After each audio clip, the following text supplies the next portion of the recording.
and greetings and salutations, everyone. My name is Crump. I'm Joey. I'm Mike. And we're on part 2 of Kerbal Space Program. I'm going to be part of the space building today.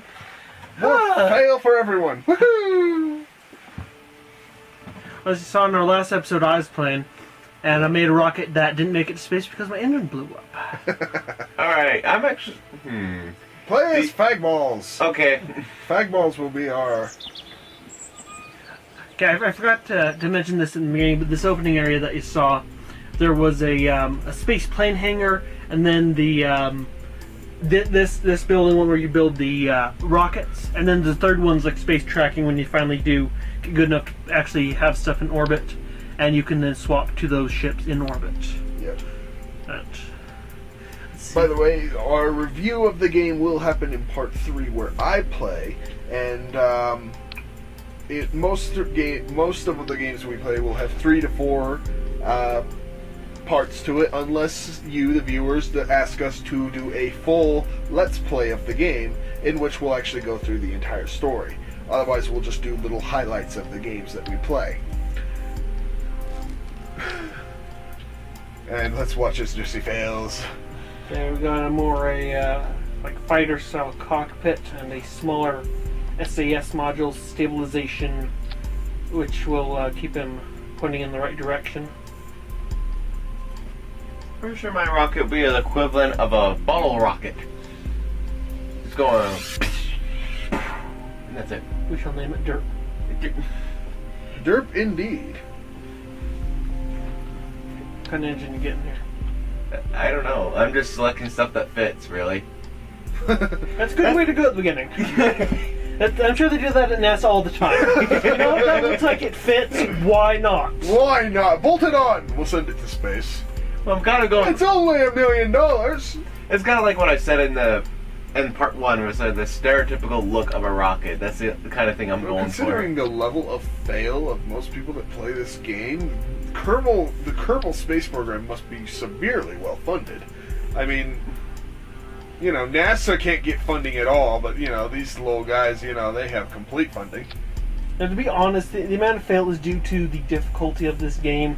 With realistic physics, there's not a lot of room for error. You actually have to know what you're doing, make sure you have right, you know, weight ratios. Everything has its weight and drag and everything, and you could go in and, you know, calculate it, which if you did, you'd probably do better, but it's a lot of work for a game. Designing something that looks... Why the hell are you putting wheels on it? Because he wants it to roll.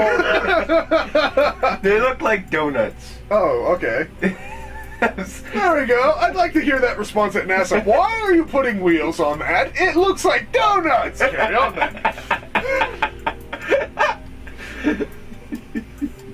Like, I'm really trying to think, because I'm going for the, like I said, I'm going for the stereotypical look for a rocket and see how well that works.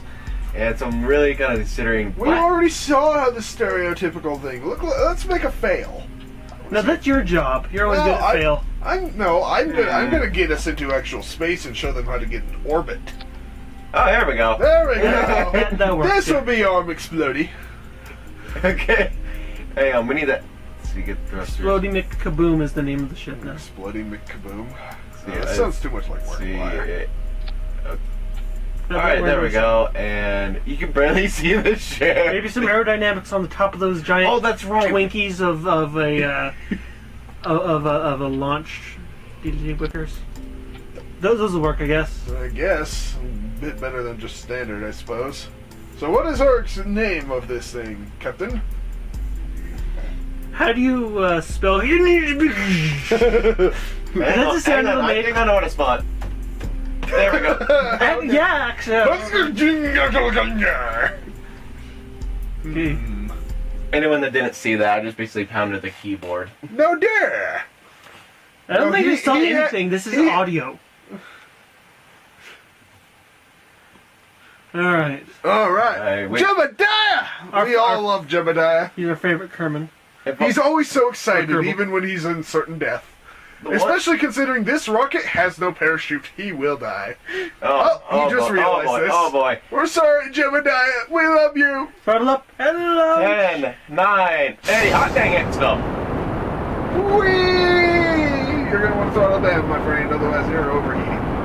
Man. We're getting some good speed here. Throttle down. Actually, in this game, you got to manage how fast you're going when you're launching, because you'll get wind resistance, and they'll just fight against you. Jebediah's having the time of his freaking life. There's actually a maximum speed you can achieve in the atmosphere. And actually, in space, I've heard it rumored that you can actually achieve light speed. You have to glitch it, basically. Yeah, but I don't want to try essentially endless fuel.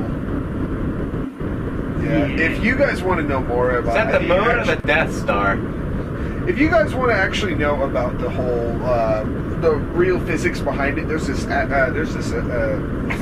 astronomer that actually plays this game by the name of Scott Manley. He's a YouTuber, and he'll actually go through and talk about all this. You know, he'll make good rockets while we kind of flounder our way through. So hit up his channel if you want to see actual competency.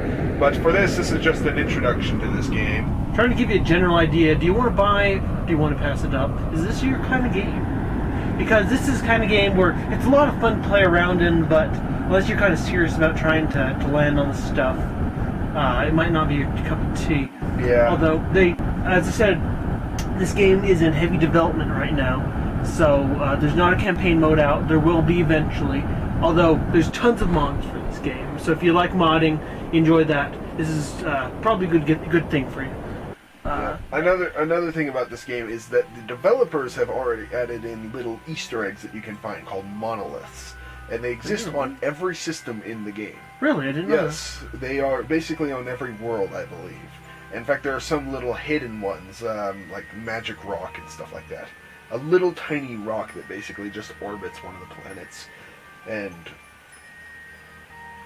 yeah, so... Oh, he has achieved space, but it will not last. Press M. M goes to your orbit map, and ooh, he's got a bit of a trajectory there. I really do. Really? You're almost going to reach that island. Holy crap! I didn't do diggity squat. Hover over the top of that. If you hover over the top of the of the line. Yeah, zoom out. See, yeah. So you hover over the top of that shows your the apoapsis. The apoapsis. It basically shows the very top of your orbit. And if you had a stable orbit at all, it would show the other side, which is the parapoapsis. Right. These are actual NASA terms. Right. So you are learning something. God forbid playing a video game, you're learning something. You actually are learning something playing this game. Press period, dude. Speed up time. Yes. You can speed up time by pressing the period key. Oh. Except for your thumb. Actually, control or X. Yeah, press X. X completely throws you. Press M again. Right. Okay, and see the tab at the bottom of your screen in the middle? Yep. Press that. It brings up your scope so you can see it in space. Yeah, just hit. Are we basically done? Because this is just going to explode off the coast of the little island right there. Just press period until... Well, just keep pressing it. You can speed up a lot. Oh, who's going to actually hit the continent? Yeah, this will be fun. You'll see you'll enter the atmosphere here and burn up a little bit. And then crash into the planet.